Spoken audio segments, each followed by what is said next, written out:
What is up, and welcome in to the Easy Smoke and the GM podcast. I'm your host, Ezra McCann, and I'm joined, as always, by my outstanding co-host, the Chicago Public League legend. He's a Simeon, a legend. He's a Grambling State legend. He played second base for the Tigers back in the day. He was all SWAC. It's Brandon Williams, a.k.a. Coach Smoke.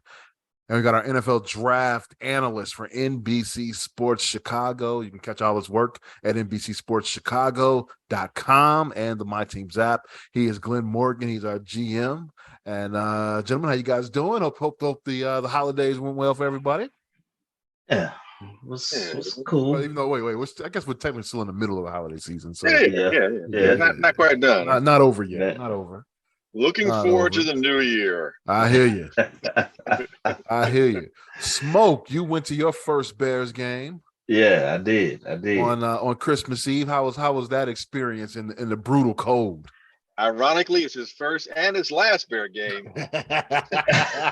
after the month of November. That is very true. I'll say possibly true because I might go to the Minnesota game. Oh, baby. It's not. You know what? I don't think it's gonna be that cold though. It's dependent. It's weather dependent. It is weather dependent. But it wasn't as bad as I thought it would be. It was cold. Oh yeah. But I was layered up. Like it was my feet was what was that really took the bulk of the beating. Yeah. Being layered up, I was able to, sneak a water bottle of, some good stuff in there. Yes, sir. To keep me good. That definitely helps. Yeah, it had some really good seats. Was in the end zone. What end zone would that be? I guess that's like the south end zone, I think. Okay. But yeah, it was good to see. I mean, being there in person, seeing some of those guys up close, like you see a difference in size in person than you do on TV. I could tell you one person that shocked me with size was Jaquan Brisker. He's actually much bigger in person than he is in game. I mean, on TV. I was a little shocked by that. Was of course saw Josh Allen. Definitely a big dude. It's a kind of with the weather being like it was, I didn't expect much different from what the game was. The final score does not indicate what that game was. No, it was a one-score game with 5 minutes left, and then it turned into an absolute blowout. I actually left when they went up. They ended up scoring 2 more touchdowns, I think, after I left. Yeah, and I left midway after. Left midway through the fourth. I think we went for it on fourth down, didn't get it, and then I left. I'm like, okay, I'm gone. I'm not standing. And next thing I know, they done scored twice. so, but it was a good game. It was a good experience. I'm not gonna say it was a good game, but it was a good experience to be there for my first time and embracing that Hulk.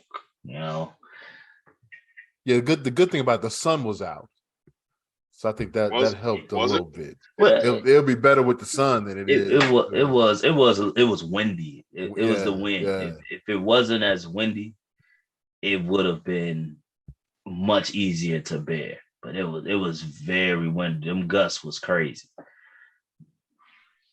So I guess let's start there. Busy week in sports here, but after this, Buffalo win 2 games remaining for the Bears. They got Detroit and Minnesota. We're at Detroit on Sunday. My biggest fear here, or let me say, my question is, should Justin really play these last 2 games?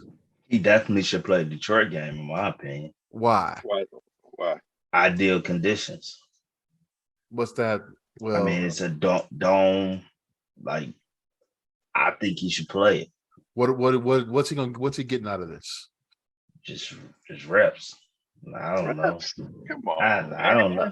I think he should play me. Just my thoughts. Well, why? What about him playing makes you say he should play? Like, what is he getting from a competition against a team that is more talented, has more to play for than what his team does? What is he getting out of a game where whatever reps he quote unquote may get won't mirror the same personnel he currently has on his roster now? Well, we hope not. It won't. It just won't. It can't. I mean, just by the nature of the NFL with attrition and that normally, I mean, that's going to change. And then this team is in the midst of revitalizing itself, so there should be even more changes incumbent on the GM and the rest of the front office. So, he might have one or two of these receivers, but the ones he has, Mooney, he's done for the season. Claypool may still be here. I think he's still banged up. So, Kmet, okay, but this offense should not resemble a lot of what we've seen so far this year, in the sense that it's got to be more progressive. You're not going to win in the NFL with this offense, even though the scheme may bring out some of his athletic abilities and talents. He's going to have to be able to pass the ball. There has to be more sophistication with this passing, with the passing attack, with the offense. Otherwise, they're going to be stagnant. Teams are going to know how to defend you because they're going to base it off of what they see from the tape this year. I don't think any reps he's getting here is helping him. I will say that possibly him learning how to deal with adversity and deal with adversity with his teammates and his teammates, those that remain, see him mature and grow as a leader, the type of guy, unlike his 2021 classmate in terms of the draft, Zach Wilson, where Zach Wilson's teammates can't stand his ass. Justin's teammates is just the opposite, where they're like, hey, there's a lot of respect there. I think maybe the growth and experiencing those things, collectively, the solidarity that comes from that, those shared experiences, that is a reason why him playing, I can kind of see it. That being said, the fact that he's had shoulder injury, although it's not throwing arm, but he had a shoulder separation. He recently said he could barely walk last week. And now you got him playing, not you, obviously, but the next game is going to be on turf. I'm like, dude, a cat like him, I don't want to see an ACL blowout this late in the year because he's playing on artificial surfacing. To me, I don't know if it's the juice is worth the squeeze, as they say. I'm like, look, man, we've seen enough from you this year to know that physically you have the capabilities. Your integrity as a football player, as a parent, your leadership skills have shown themselves, displayed themselves. All the questions that I need to know about whether or not you're someone we want to invest in have been answered. I don't need to see you get beat up anymore because I want to put this investment in you. I don't need to see my investment take a few dings unnecessarily just for the sake of a few reps. He started 14 games this season. Mm-hmm. It's enough, man. You look at your offensive line. Whitehair is out. Tevin Jenkins probably is out.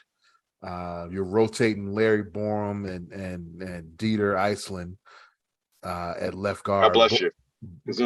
Thank you. Borum, by the way, looked awful at left guard. I think it was his first time at left guard last week. He looked awful there. Why take the chance? You're not playing for anything at this point. I could see if you're playing for something right now. Cool. You are playing for something. What are you playing for? You playing to ruin their hopes and dreams on the other end. I'm good on that this year. That's not a moral victory I care about. This year. Yeah. There's a time. Victory. There's a time and place for those. I remember 2000. The Bears went up to Detroit, last game of the year. There was some turmoil in the Bears locker room because Cade McNown, it was his final year with the team, and the entire team were tired of his antics. So they basically they almost what's the word I'm looking for? Mutiny. They said mutiny. Yeah, they weren't going to play if Cade McNown started that game. They end up starting Shane Matthews. They go to Detroit. Detroit needed a win for the playoffs, and the Bears beat them in the final game of the season. Good moral victory. You know what I'm saying? Okay, cool. We don't have that here this year. This year, we're playing for the number 1 pick in the draft right now. That tells you no, we don't need to play our hopeful quarterback of the future right now. I don't think it's worth it. Yeah. Or at the very least, we're playing to maintain number 2. Well, we're gonna keep. Right. We keep. Well, not, yeah, I don't. Even if just I don't think we keep 2 regardless, right? No. Well, if you mess around and win these last 2 games, but I don't win both of them. Yeah, I think that I don't win both. But I don't think we have to worry too much about that. But just I wouldn't mind seeing him hold. Maybe it's selfish of me. I ain't trying to watch the Bears and he not playing. It might be me being selfish and wanting to see him play. I don't need. I mean, don't get me wrong. That would be cool. Just just have some entertainment. The next 2 Sundays, the final weeks of the season, of the Bears season, anyway.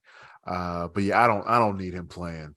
The rest. Now I will say this. I will say if the game plan is going to be as vanilla as it was this past week, it's no point in playing them at all. Like, so if they're going to come out just, okay, we're just going to be playing as hell with what we do to try to assure that everyone stays safe, then it's no point in playing them.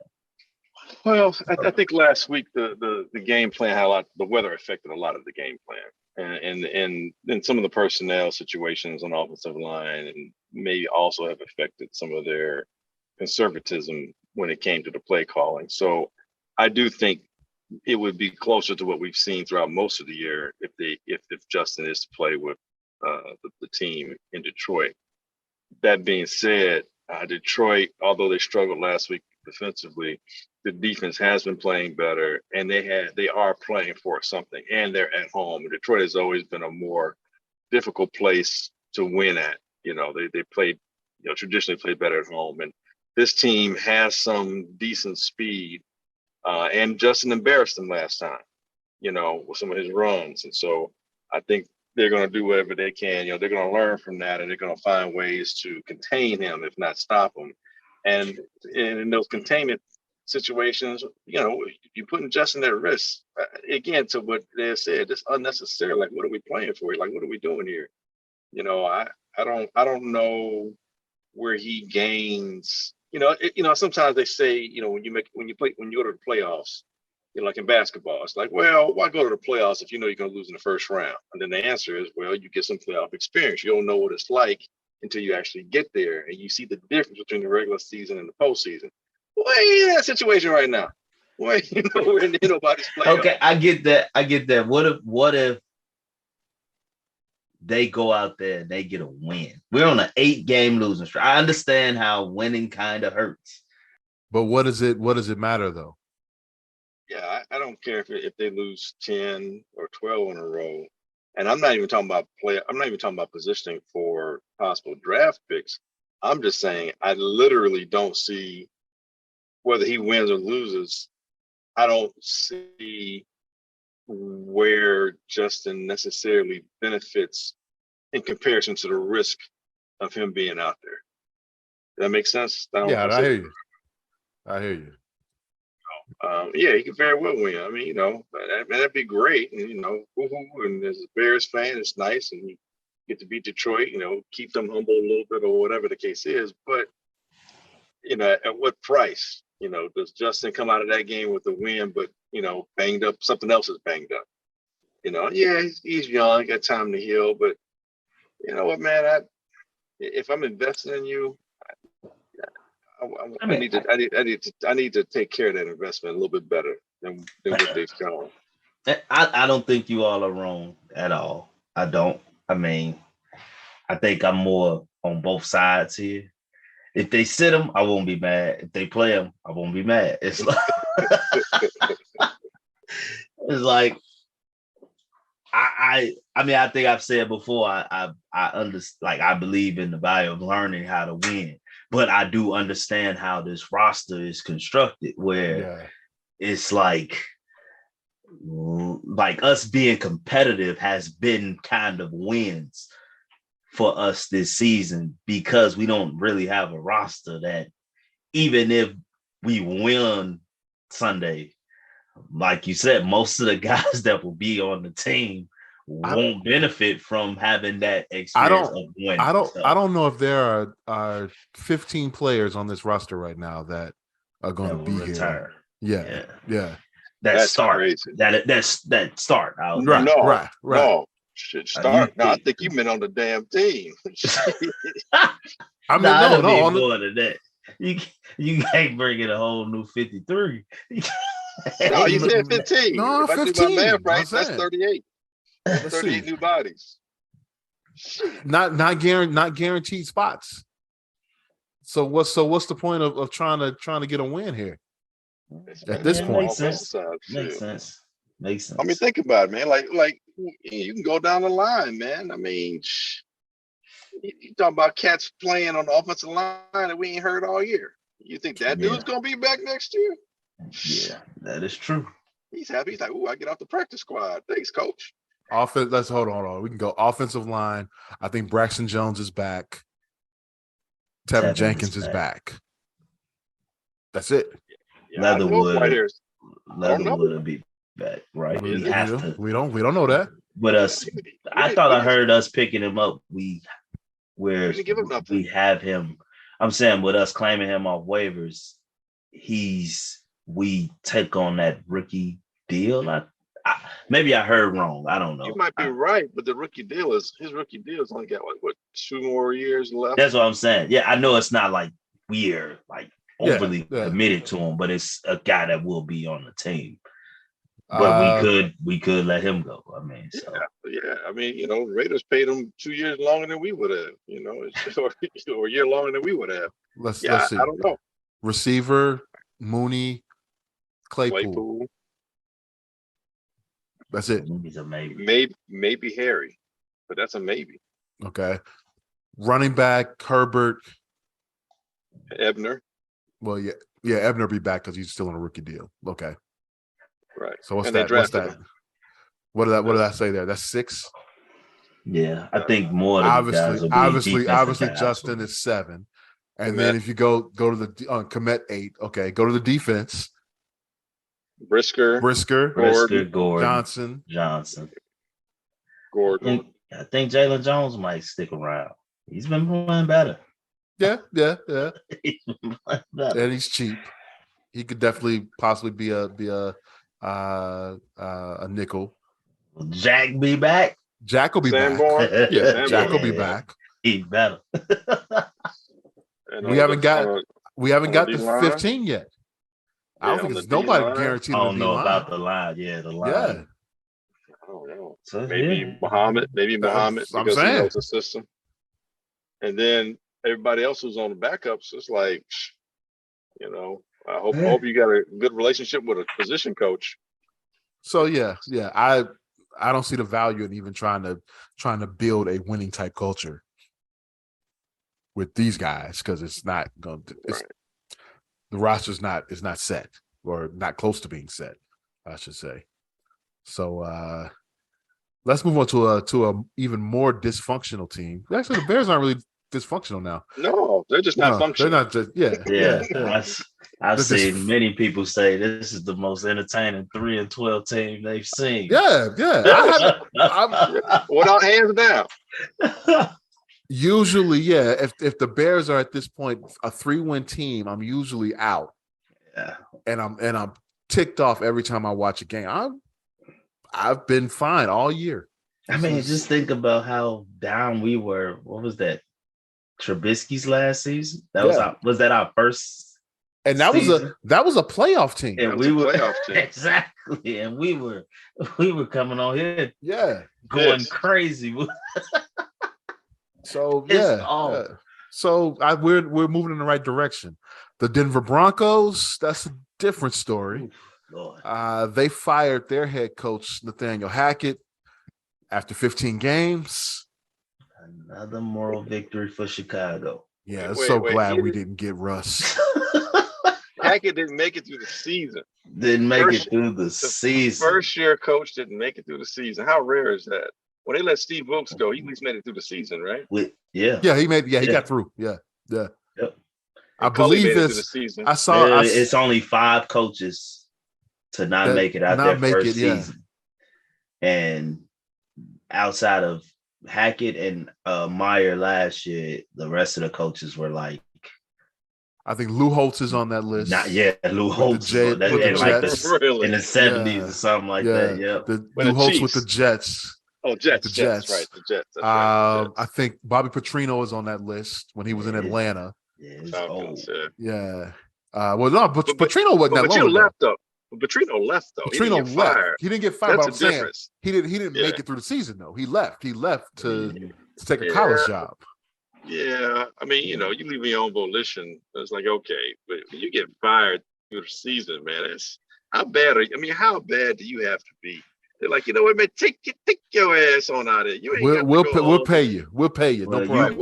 You got a Hackett situation is I think but you know what though? A little different. Here's the deal, man. I can't see Russell Wilson falling that badly in a year's time. And it's not like Russ was a system guy because he played for a defensive coach in Seattle his entire career. So those guys were in and out. Well, during his, he was there 11 years, right? If you hear some of the things that was being said prior to this season, of like a lot of people were speaking on his decline, and he showed me this year that numbers could be misleading because so many. I mean, it was tripping me out. I'm like, man, Russ is like that. And then I quickly switched on him probably like 3 or 4 games into the year. Like, oh man, Russ is really just the guy, like everybody has been saying. And then it went to Russ is just bad. Like, what is going on here? But like, I think it's more so what was going on in Seattle was he was able to go off script because of his athleticism more often than not. I think maybe his athleticism has faded. And that's not able to. He's not able to play that way anymore. And I'm not saying I'm not discounting what you're saying. That can very well be the case. I don't wholeheartedly agree. However, I think kind of combining what you're saying with this possibility that Russ being in Seattle for as long as he was, he knew that system in and out. So he knew what he could do, where he could do, and how he can do it. And not only that, but the personnel wasn't like he had a massive overhaul of the personnel. He had guys for a number of years. So you develop that synergy. Like, I know where you're going to be. You know where I'm going to be. You know when I roll here, how to roll with me. So now you come to a completely different team, and the offense is different. The rhythm, the timing, the personnel, the coaching style, how plays are called, how they're gotten into you. All of that stuff isn't what he's been used to. And adding on to what you said in terms of, he's not 23, he's 32 or something like that. You know what I'm saying? The numbers are kind of reversed now. So where he could have maybe bought some time, he's not able to buy as much time. But keep in mind, the offensive line fell apart. Garrett Bowles injury, and a lot of other guys on the offensive line aren't that good. They lost his running back. Tim Patrick, I think that's his name. The other wide receiver is tall. He got hurt at the beginning of the year. So, and then another receiver, I think, got hurt as well. And he didn't have the tight end. Jerry Jeudy was out for a little bit. Jerry Jeudy was out for a bit. So, and then you throw in trying too hard, and then you throw in the things that Russ has been doing while he's been in Denver, which seem to be off-putting to his teammates. So now, are the guys really blocking for you? Are they really playing their heart out? Are they really playing with the same kind of energy that you got in Seattle? Yeah, I think there's so many things. All that to say that getting rid of the coach may be something that could be a solvable situation if you bring in the right person. But the question is, what coach is going to be? Job? Yeah, who's going to want that job? Because from what I've been hearing, Russell's got like his own office. Several parking space. Just things to do to make your teammates look at you like, really, really, dude, this is what you own, and kind of, being a prima donna, kind of, being that, that dude who's like, that's not making that's not endearing to his teammates. I hope that it's a humbling experience for him, so that he can come in and say, okay, we got off on the wrong foot. Let's start over. Maybe he goes and, he gets some gifts for the offensive line. You saw Fields, by the way, bought the offensive line. He bought them all Weber grills. Yeah, because they burnt up. Well, hey, fat boys like to grill, man. That's real. But no, seriously though, Russ he's got to do something to endear himself to his teammates, man. Because like you said, the word coming out of there, and even going back to his Seattle days, starting to come out. That's the thing. That's the thing. The stuff you was hearing from those guys when they were starting to leave Seattle. Yeah. And it was like, they just bitter. Like, and now you're seeing those things come to light with a new team. It's like, damn, this dude has been very phony. Like, and how do you bounce back from that? And the Broncos, the Broncos there's no other way but to hope that Russ comes back, because man, they lost their draft picks, right? Yeah, they have a first round pick. They got one back. They got late first round pick. They got one. They got Miami's. Miami's. Right. Okay. Yeah. Russ is tied up. They can't. I mean, but people at least to 2025. Yeah. Before they can cut him. And people thinking if they because a lot of people, of course, the name that's going out is Sean Payton.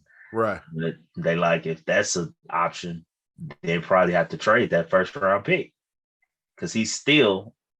Is he still under contract with the Saints? Saints still on his right. Oh wow! But I don't know if Peyton. I would assume. I don't think he would want that job. Yeah. I would assume he would want to go somewhere where they're a little closer to winning, and he can develop his own guy.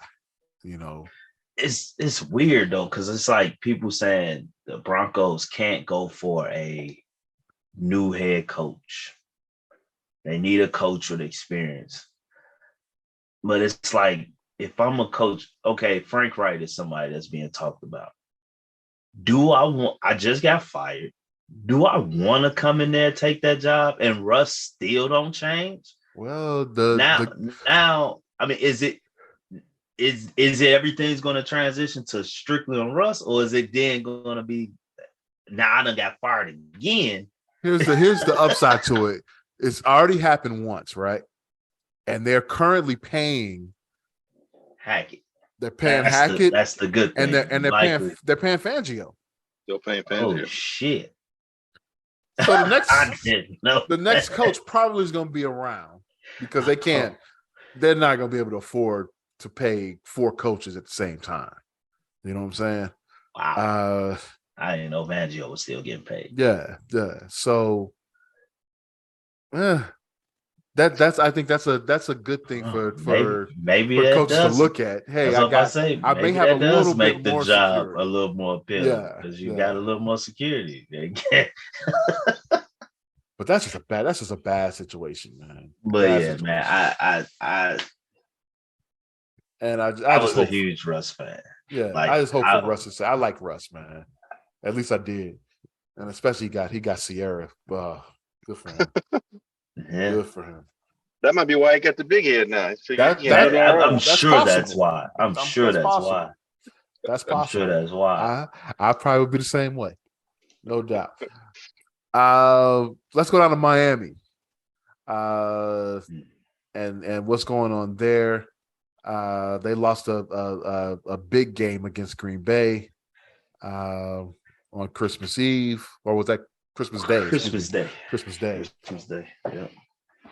I talked to my dad, who he doesn't watch much football, but for whatever reason he tuned into that game, and he called me and said, "Man, did that quarterback throw that game?" I said, "No, why you say that?" Because he threw those 3 interceptions in the fourth quarter, and it looked like he threw them right to the Packers.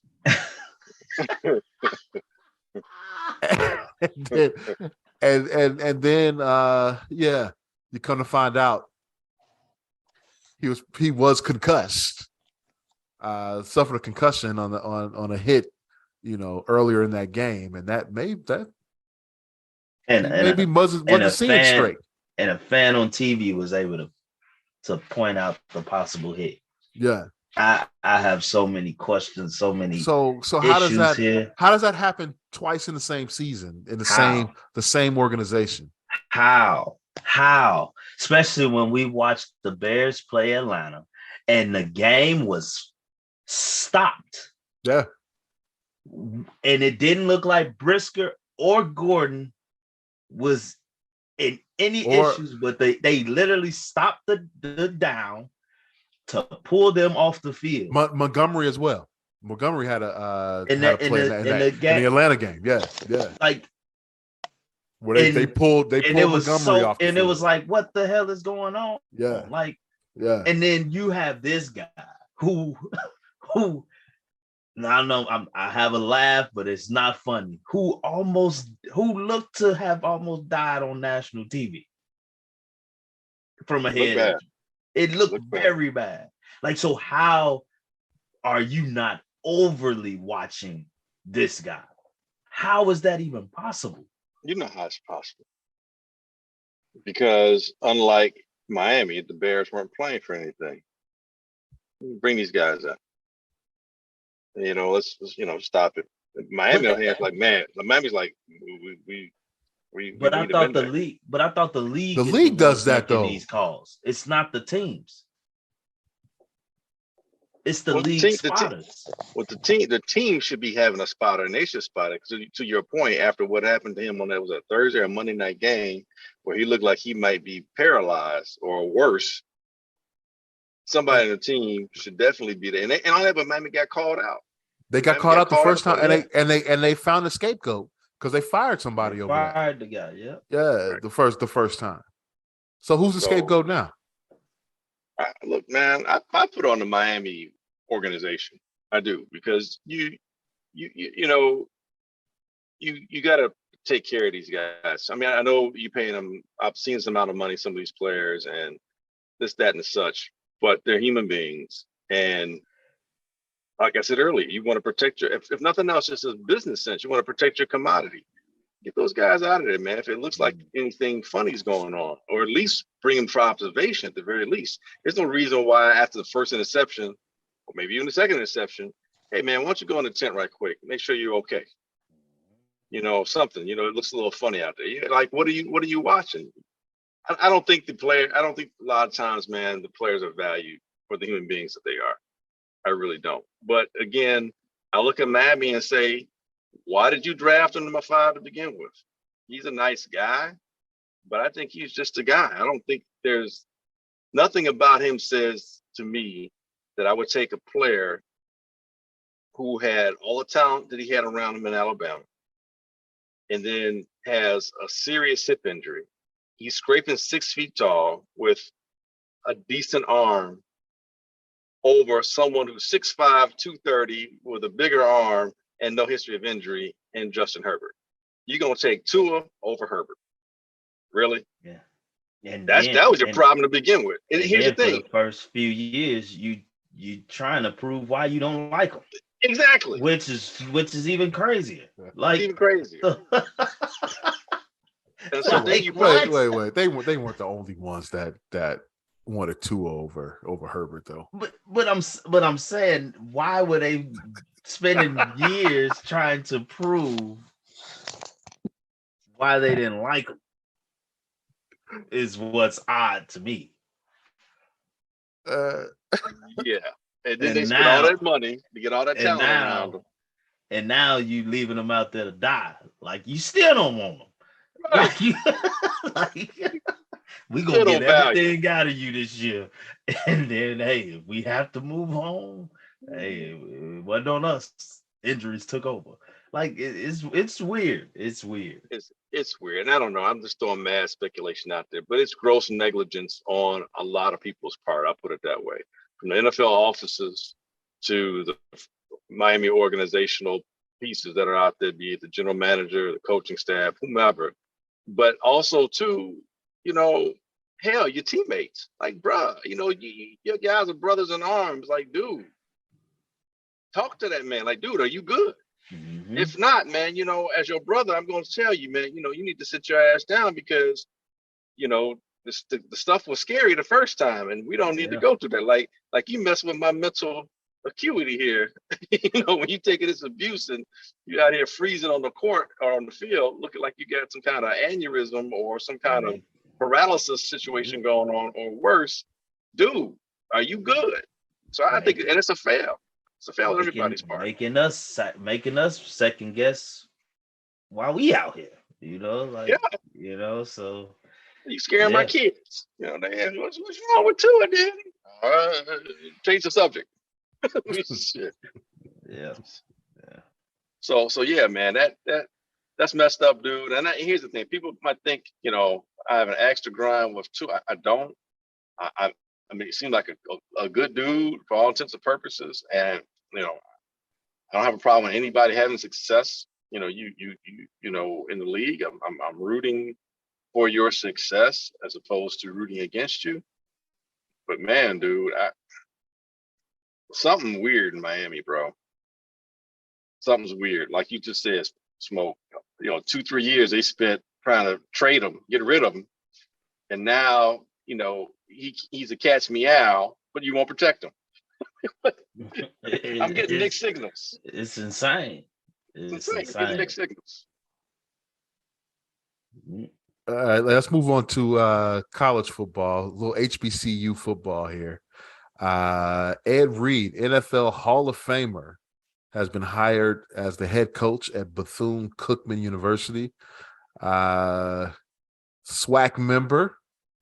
I heard a quote from him a while back saying that he was definitely considering going to the college game and following in Deion Sanders' footsteps.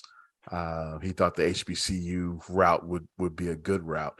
I think it's a good hire for BCU.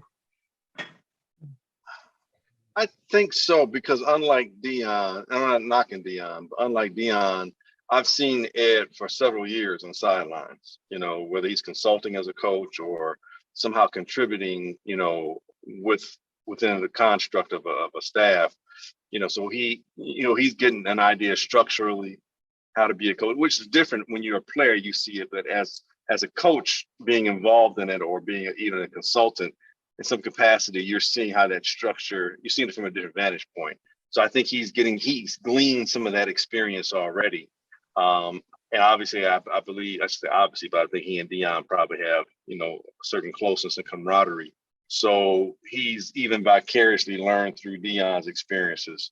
So I think Bethune Cookman's getting someone who's a bit more seasoned as a coach. I don't know how he is administratively speaking, but as a coach, I think they're getting someone who has a bit more practical experience, you know, at higher levels other than just say high school or I'm helping my kid in his flag football team kind of situation. Also, I think Ed Reed from his playing days was a student of the game. He wasn't just an athlete out there making athletic plays. He was very much a student of the game. And there's a reason why he was always in the right place, it seemed at the right time, because he knew where to be. And I think that attention to detail he can also bring into the mix. So I think it's a good hire. I just don't know how long he's going to be there at Bethune Cookman. That's the only question. Yeah, so he's going to be there for 5 years. Cool. If he's there for 2 years, you know, I feel like once again, someone's using, you know, HBCU as a stepping stone. And that's to say the coaches don't do that, but it just almost seemed like, well, I can't get in over here. I know I can get in here. That's what it seems like. I don't think it's that for him though. I'm not saying I think he's choosing HBCU to be a HBCU lifer, but I think his personality is different from like Deion's. Like Eddie George has been at Tennessee State for a while, and we don't view him as someone who's just using that to build. Tennessee State hasn't made the jump yet, though, either. I'm like, how good have they been since he's been there? But that's what I'm saying, but I think that's where it all comes down to, that personality with Ed Reed. Do he have that charisma to turn that program around quickly? And that's why I'm like, I don't know how soon he might move. I need to see a year or two to see how he make the changes at Bethune, because Deion came in loud. He came in loud, boisterous, and he sold it. He sold it. I don't see Ed Reed being that type of guy, and it's nothing wrong with that. Like, it's nothing wrong with that. I think Ed Reed might stick around a little longer. I feel it will take him a little longer to build it up to then move, versus how quickly Deion was able to. So I'm not saying I don't see him possibly leaving. I just think it'll take some time. It won't be 3 years like Deion. Yeah, I just don't out the door. Yeah, I don't know if he can come in and make that impact that soon. I think coaching wise, I think he can. But the thing is, you don't win in college football just because you can coach. Right. You got to recruit. Yeah. Right. And that's where Deion's exceptional. So I don't think Deion, not like your schemes here are really blowing anyone's mind here. You're just out talenting the team you're playing.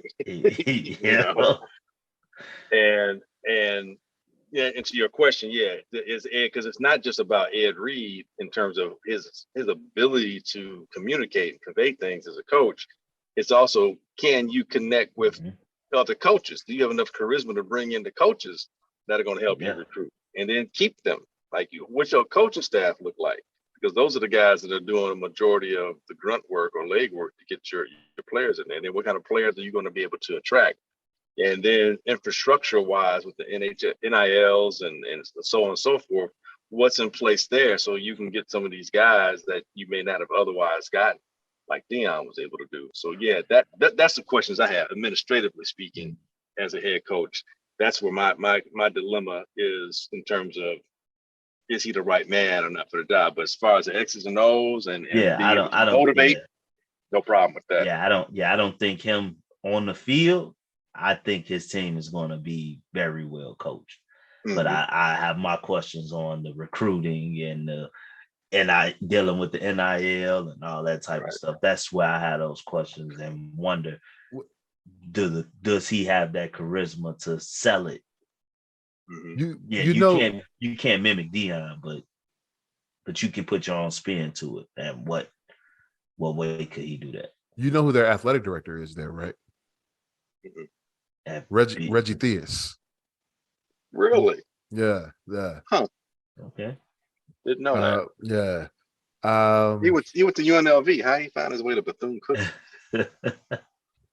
brother, man, got eat. He's been there a couple of years, but I think it's a good hire. Is being a stepping stone? Is HBCUs becoming a stepping stone to, say, Power 5 schools? Is that a bad thing? I don't think so. I don't think it is. I don't think so. I've been thinking about that since Deion made the jump to Colorado. I don't think so. And I've had this talk with other people who've had their issues with Deion doing it. But my thing is, we've complained so much about the lack of representation at the Power 5. Yeah. Until that representation came from the HBCU. Yeah. Like we can't have it both ways. I ain't gonna lie. My feelings were hurt, but I think I've gotten over it now. And I don't think it's that. I think it's a good. It will be a good thing. How else do we do it then? Yeah. If really good coaches see HBCUs as a viable option to build themselves up, I think it could help go us. for it. Go for it. It Why could help not? us. Why not? I think it could help us, man. Like, bring on a new way of, okay, the HBCUs is helping Black coaches get to the higher levels in coaching. Yeah. I mean, it's many positives to look at it, and it might end up beginning to start I think of a pipeline, a funnel where those coaches that come in and they start at the HBCU level get to the bigger schools and then help that school that they were promoted from. Yeah, Continue to grow, and build relationships to grow financially and things of that nature. I think it's positives throughout the whole thing. They could become the new MAC. The MAC has always been a place Trailer where coaches.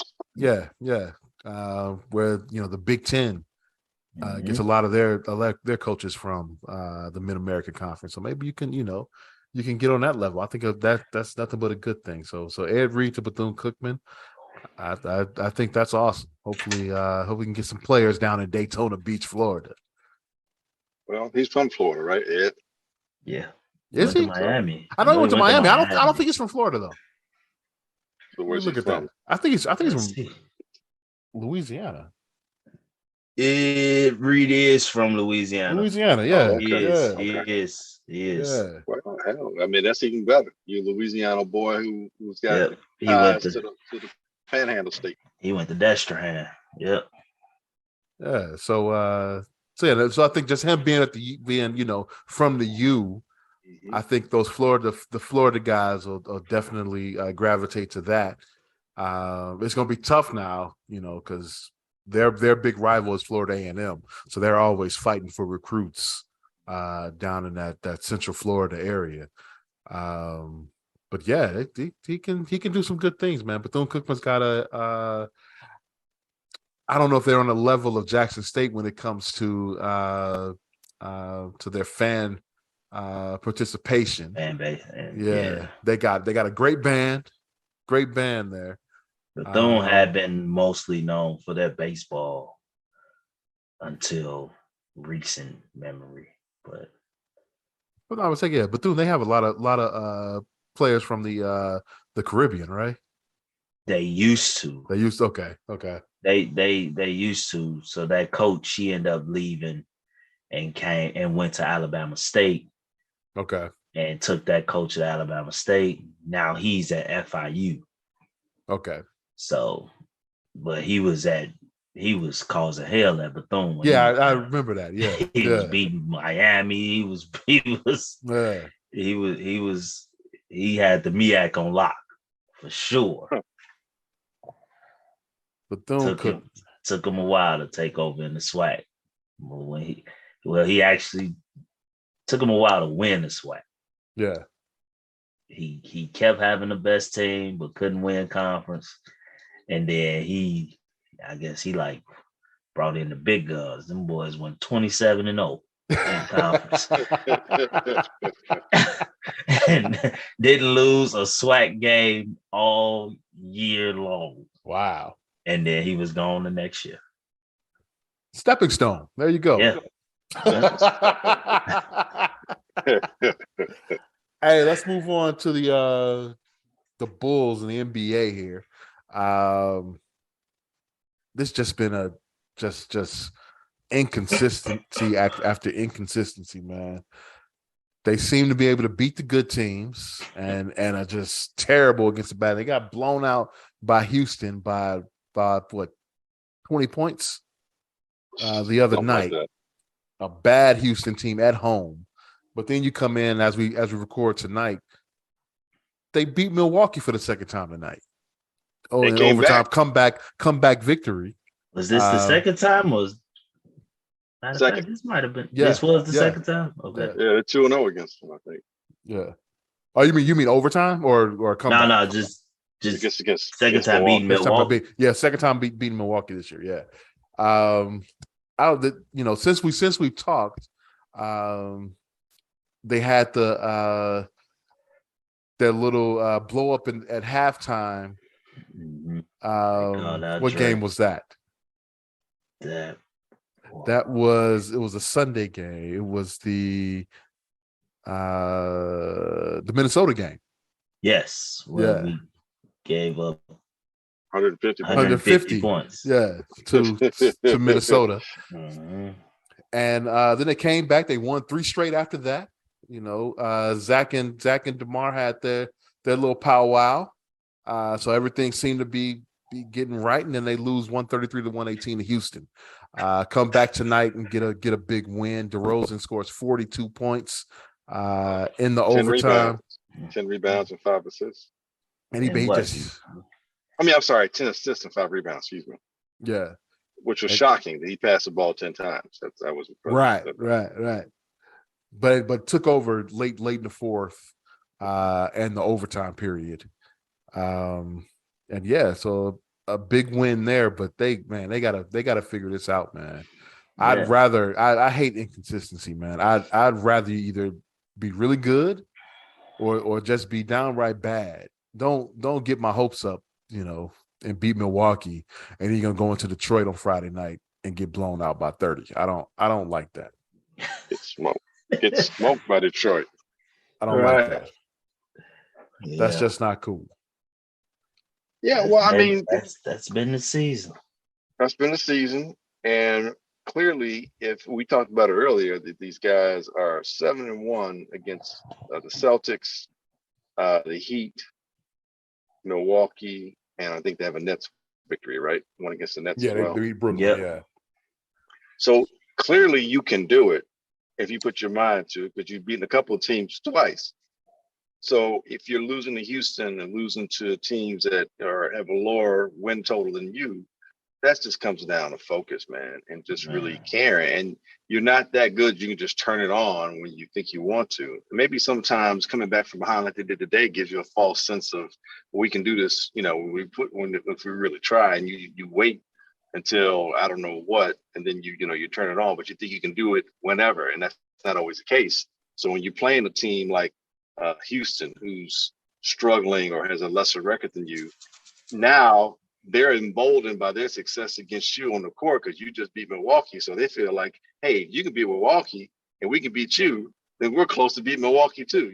They're more emboldened. You keep them in the game long enough, and now they're like, well, we can keep at this. You're giving them hope, so to speak.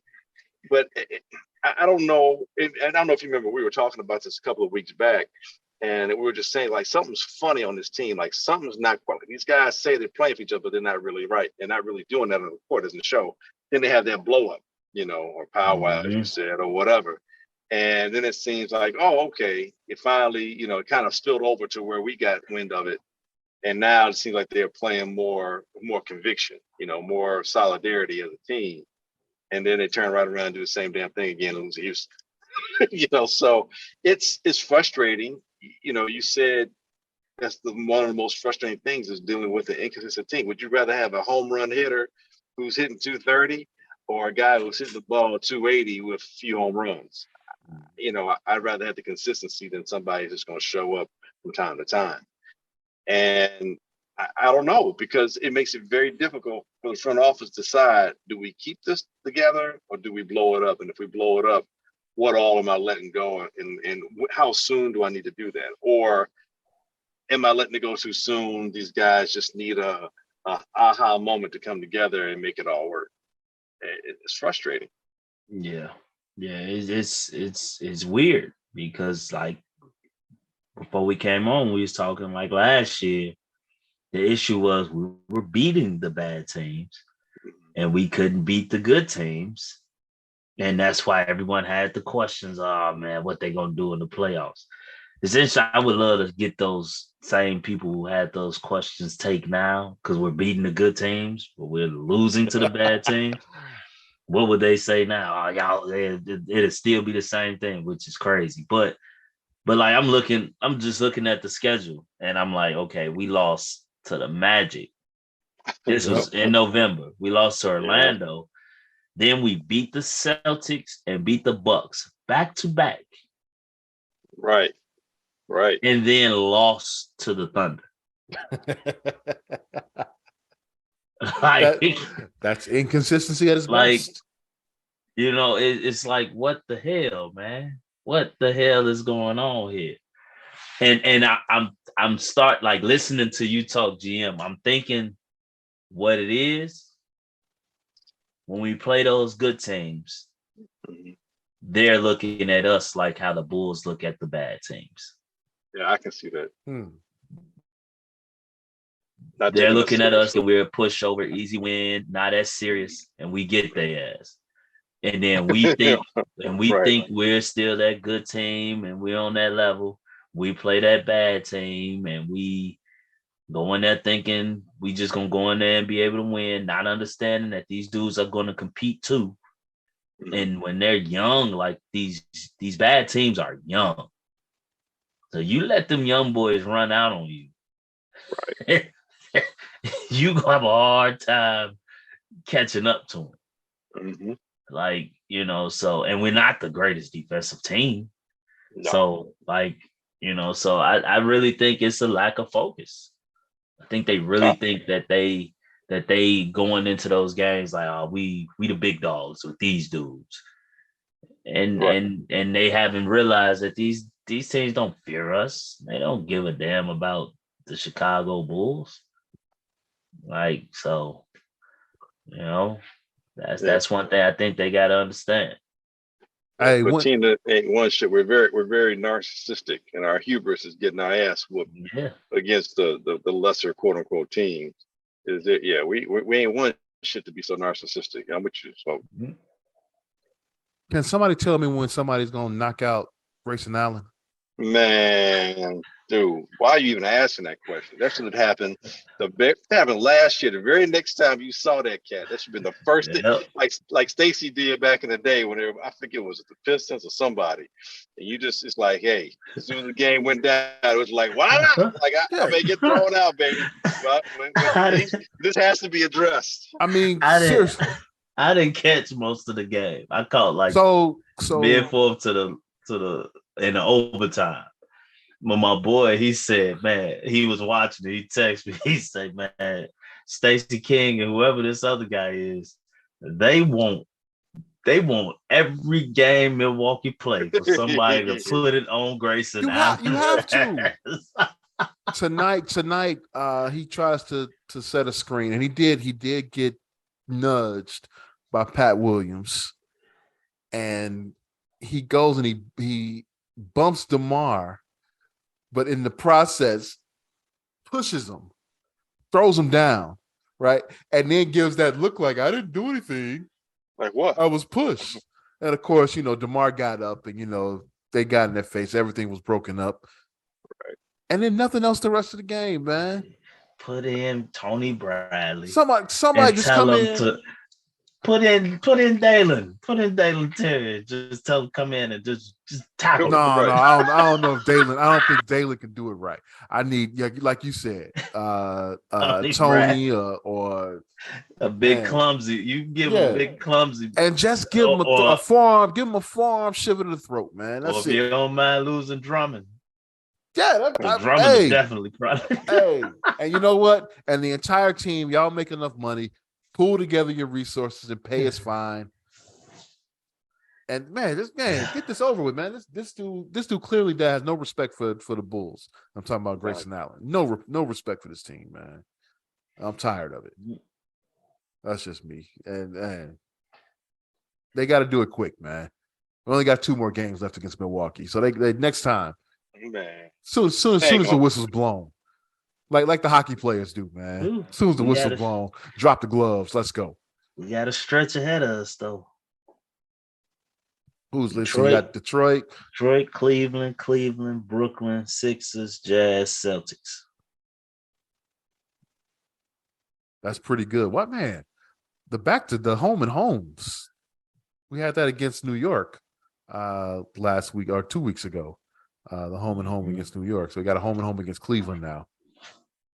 Yeah, this is a very tough stretch heading into the new year. Hopefully, Cleveland's going to be here for New Year's Eve, so maybe they'll, Have a big party. Yeah. They won't be ready for Monday. Hopefully. Hey, let's move on to picks, man. And let's see. Last week, I went 2-1. I'm starting to catch up, fellas. Y'all better watch out. Yeah. Watch out. It's kind of disconcerting. I went 2-1. I'm 15, 21-3 overall. Smoke, you went 1-2 last week. You are 17, 20-2. And GM, you went 1-2 as well. And you are now 20-19. Yeah. That's barely over the 500 mark here. Turn into the Bulls. We go into week 17 of the NFL season. Guess I'll go first here. And I will take Eagles are going to be playing for something on Sunday. I'm going to take the Eagles minus the 5.5. Every time, man. Oh, now you make me want to go opposite. Hey, I did well last week, man. You should want it. Mm-hmm. You should want that. That Bears thing we all joined in on. We all lost that one. We did. I'm going to take the Jags, fellas. They are giving Houston 4.5. I'm going to take the Jags in that game. And, that line moved up to 6 now. Which one is that? The Giants and Colts. I think it started at 3. I'm going to take the Giants minus 6. Really? Yeah. Against the Colts. Colts look pretty sad. Eagles, Jags, and Giants. Smoke, who you got? Okay. I'm going to go Patriots minus 3. Minnesota of Miami. I'm going to go Texans plus 4.5 versus Jacksonville. Got the faith in them Texans, man. Look at that. Somebody going out on a limb with the Texans. And when's the last time you thought you picked the Texans? Man, I don't know. They've been playing everybody really good, and actually, one of their 2 wins were the Jaguars. Smoke took the Texans 2 weeks ago. How that poor guy won. I think we won. I think I won that one. Yeah, we both took it. They were plus 17 when they was against the Chiefs. Yeah. Yeah. Oh no, Cowboys. Cowboys. Yeah. Oh no, I lost that one. Oh, we lost that? I lost that one, I think. Or did I? No, we both had. I think we both won. I lost that one. I picked the Cowboys. Okay. Right. Okay. And then I'm gonna go Niners minus 10 over the Raiders. I hope they beat their ass 100-0. Fucking Josh McDaniels bench Derek Carr. Yeah, dude, I don't get it. Are they putting the blame on Carr for that? Dude, I don't know. Bro, a tale of 2 seasons. I mean, Carr led that team through all that turmoil. Through all that. Part of the league. And make the playoffs. And they that close to winning the playoff game. And this dude comes here. He's supposed to make the team better, and they've been worse. This proves to me what a piece of crap he is as a coach. He left Denver on bad terms, and then you come to a ready-made situation. He's like the Russell Wilson of coaches. Right. He took the Colts job and then backtracked and stayed in New England. Dude, Patricia did the same thing. You had I forget the head coach that was here before him, black head coach. Jim Caldwell. Yeah. Jim Caldwell takes them to back-to-back 9 and 7 seasons. They go to the playoffs one of those seasons. Patricia comes in, because Detroit can't quite seem to get over the hump. Hey, he comes close to having a winning record. I don't even think they came close to winning like 9 games in 2 seasons combined. At all. Yeah, you made them work. Like, you came in and made them worse. And Josh McDaniels is doing the same thing, man. So I'm with you. But I think 10 points is a lot. But who's quarterbacking if it ain't a Carr? Because Mariota was a backup last year. Jared Stidham. Stidham. Yeah, good luck with that, bro. Yeah. That's why I picked the the Niners. I know Stidham was in New England. And so McDaniels is like, I know his worth. He understands me. Okay. All right. Brock Purdy about to dominate their ass. Glenn, who you got? I'm going to, whatever, man. You put the mojo, whatever, voodoo, 4-leaf clover, anti-touch, or whatever you want to call it. I'm 5-1 the last 2 weeks, man. All right. Okay. Well, all right. Then, like the Houston Texans, I'm going to ride your coattails here. I'm going to take Philly giving up 5.5 against the Saints. I'm also going to take all my teams. All games are home. I'm taking the home team. I'm taking New England -3 against the Dolphins, the tourless Dolphins, and I'm taking the Bungles. Actually, I can't call them anymore. They're taking the Bengals -1 against. Wait, are they -1 or +1? Yeah, -1. Yeah. No.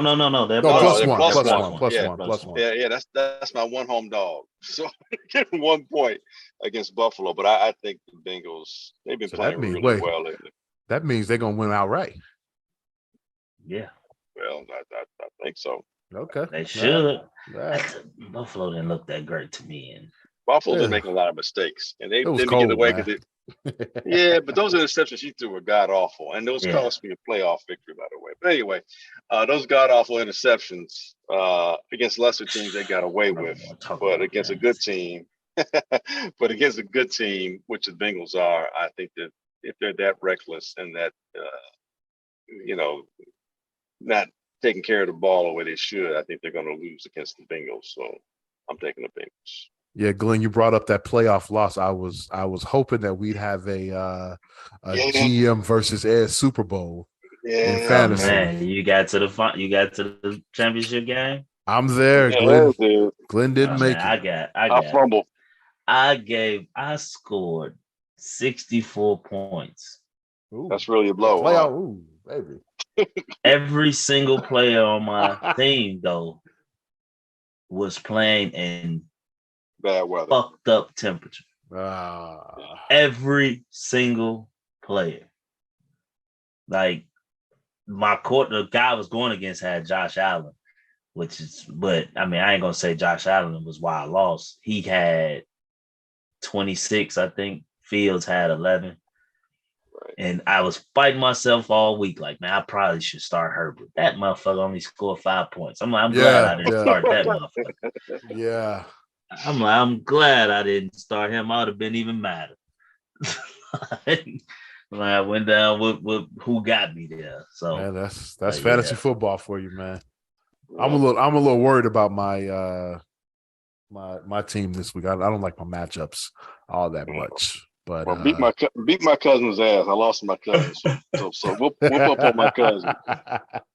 So yeah, I'm a little worried, but this is my second year in a row in the title game. So congratulations! I gotta win this year, man. I lost last year, so I gotta win this year. So Marty Schottenheimer. Good luck with that, Marty Schottenheimer. I'm gonna be Marv Levy. Marv Levy. All right, well, that's going to do it for this week's edition of the Easy Smoke and the GM podcast. Thank you for listening. We greatly appreciate it. You can catch our podcast at Apple Podcasts, Google, Stitcher, Spotify, iHeartRadio, Amazon, or wherever you find your favorite podcasts. You can also catch us at hp53productions.com. There you'll find a link to our podcast and the Father Good podcast, hosted by Marshall Givens and Kenny Stevenson, and the Super Duper podcast, hosted by Rob Griggs. Everyone, have a safe and happy new year. Glenn? Yes, sir. Please take us out. Hey, like we always say, we ain't saying we're right. We just don't think we're wrong. We'll catch you next week. Be safe out there, everybody.